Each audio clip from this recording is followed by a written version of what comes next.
I was able to go over my blog a little bit the other day that I read on the Tony Robbins 7 Ways to Master Money. So I'm kind of already gathering my thoughts a little bit better than I was, because I couldn't even pronounce the way that the book was read, or the title of the book. Some more thoughts. Jim Carrey, the actor comedian, once said that you can either choose love or fear, and in business and in life in general, I see a lot of people, and me including, that always choose fear. Like, there's never going to be enough. There's never going to be enough love. There's never going to be enough shelter. There's never going to be enough money. And that's one thing that these books by Tony Robbins, by David Ramsey, by anyone who knows money will talk about. They'll just talk about that you have to have the abundance mindset, that you're going to have enough, that the mere fact that the mere law of attraction and the law of the numbers game, that you're going to take so much positive action that good things are going to come, and you have to understand that you have to have a lot of faith. And that's a triangle. In Napoleon Hill's Think and Grow Rich, he talks about you start out with a white-hot burning desire. Your Kobe Bryants, your David Ramseys, your Bill Gates, your Steve Jobs, they all start out with this white-hot burning action. Then you go over, and then you get to the faith part where you can see where your finances are going to go. You're going to be able to see where, how you're going to develop yourself. Me, I can see myself keep on developing myself. My reading abilities were terrible a year ago, and now they're starting to come along where I could actually develop ideas and philosophies and pass those along for younger people, 21 to 22, who are trying to come up. And a lot of my friends right now are the 25 to 35-year-old people who already come up. They're making good money. They're at the higher end of probably mid to higher middle class. But I come in contact with a lot of men who are just getting into the middle class game, who are just getting out of either college or whatever and just getting in the game. So if I can cut some of their time short, or if I can plant the seed, like, these are the books you need to read, these are the philosophies you need. If you're not gonna have a burning hot desire to do well, you're not gonna do well. And so, trying to instill that for things that help me. And with that, I can show them the things that don't really matter in the end, but they still are fun to have. The Michael Kors watch, the Nike Swish 2s, the Chrysler 200, sorry. The new bowling ball, whatever it may be. So, with that, a nice little segue, so I could read my book a little bit better. Tony Robbins, Master the Money Game. In this book, he really talks about that it is a game, and it is a winnable game, but you have to set your money aside. I read one time where if you give a monkey one apple, he's going to be like, "Oh, this is cool, it's an apple." But if you give him two apples, and then you take away one of those apples, he's going to be like, "I'm an angry monkey." Grr. So, that is that.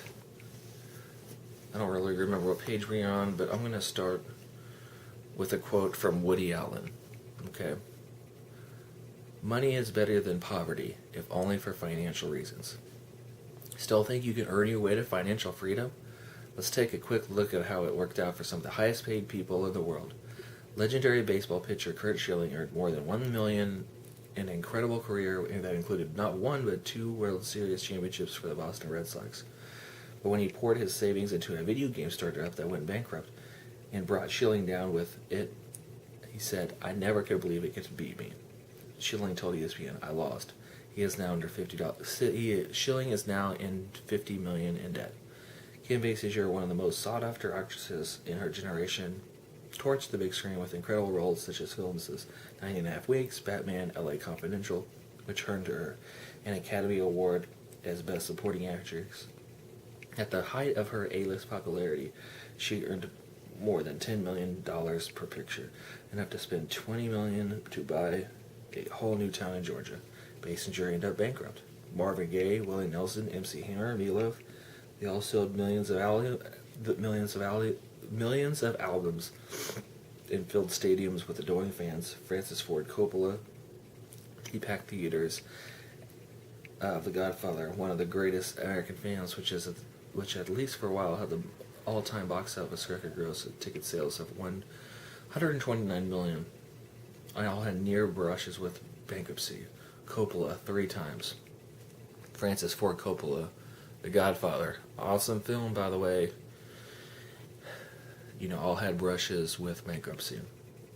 This next one, even Michael Jackson, the king of pop, who reportedly signed a recording contract worth almost $1 billion,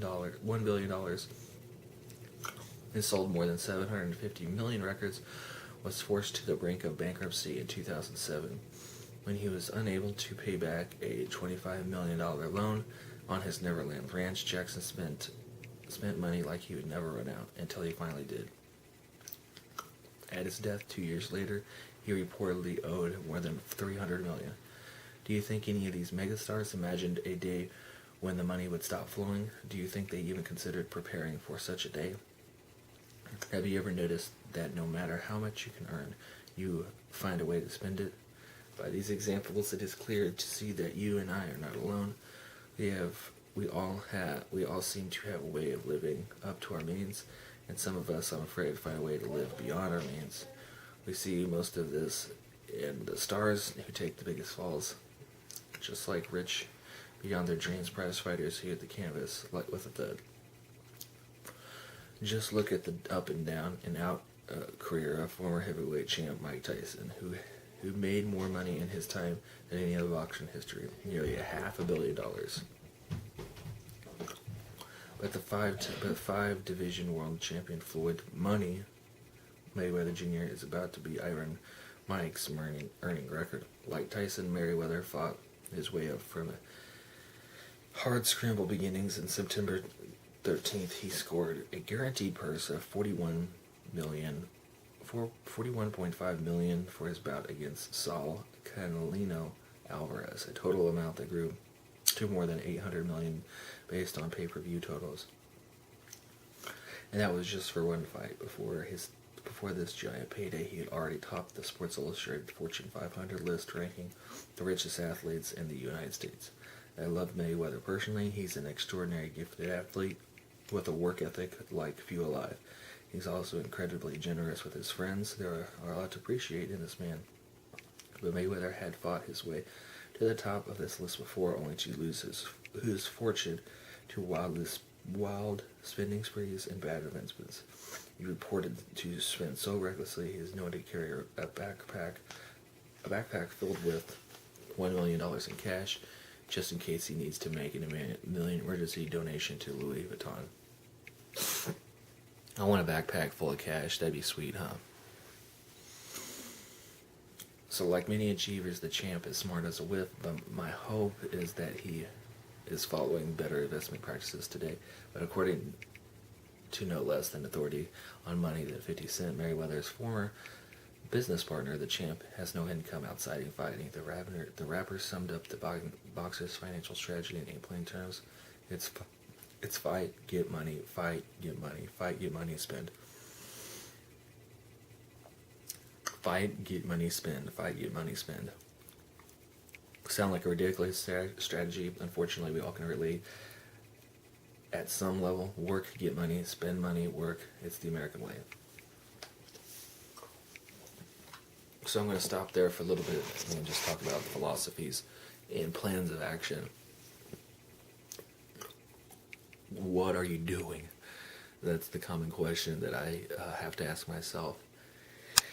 And it comes up a lot of the times. Like, if you don't know what you're doing in relationships, or you don't have a plan, if you're a single man, you don't have a plan of attack as far as what you're doing to attract girls. If you're trying to make money and you don't have no plan, if you don't have a spiritual or growth outlook and you don't have any plan, any strategy, you don't have any morals or characters to stick to, you're not going to progress. You're not going to have that absolute truth, that absolute guiding light to help you through the hard times. And this is something that it hurts when you write down your goals on a piece of paper and you say you want to, make $50,000 a year, like the case of me, and you're not doing things that go towards that.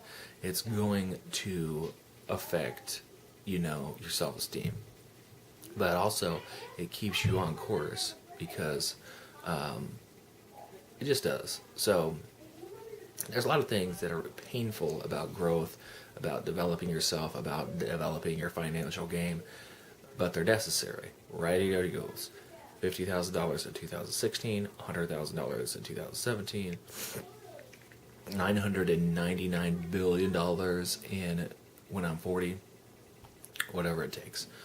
So write down those goals, move towards them. If they don't align to it, if you're playing video games, if you're showing up late to meetings and what you're doing is not aligning to your goals, stop doing it immediately. Get back on track. So back to the book. The book was doing good. So as you can see, the book is very, very long, and there's a lot of just philosophies and what I call like cheerleader type of stuff in this book early on, because he wants you to buy in. And one of the good things about this book is, for a portion of this book, Tony Robbins feeds like 500,000 people a year, because he makes $1 billion and he gives all of it back. So he, with a portion of this book, it does, no matter what happens about this book, and a portion of it goes back to people trying to eat, which is kind of important to being successful, is eating. So we got the Chiefs, we got Sporting Kansas City, got Brad Davis this week. I'm not going to go over those blocks because I'm getting tired of talking, but